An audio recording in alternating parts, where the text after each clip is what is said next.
achieving consistent multi-angle architectural renderings, and even converting those images into a day-to-night animation is incredibly easy with AI now, and the whole process only takes a few minutes. First, open your model in SketchUp and set a good camera angle. Launch SUAPP AIR Link C rendering. Select Link C V2, Precision Rendering. Open the prompt panel in the lower left. You can choose a preset prompt or write your own to enhance the atmosphere or details. Then simply click Create. In 20 seconds you'll get a stunning rendering.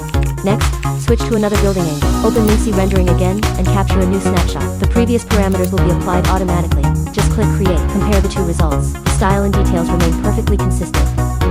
Even for aerial perspectives, just add keywords like aerial view, bird's eye perspective, and click Create to generate a matching rendering with consistent lighting and detail. Finally, open SUAPP AI Animation. Choose the newly released day-to-night camera motion, and generate a full animation in about 2 minutes. The results are amazing. Go try it for yourself.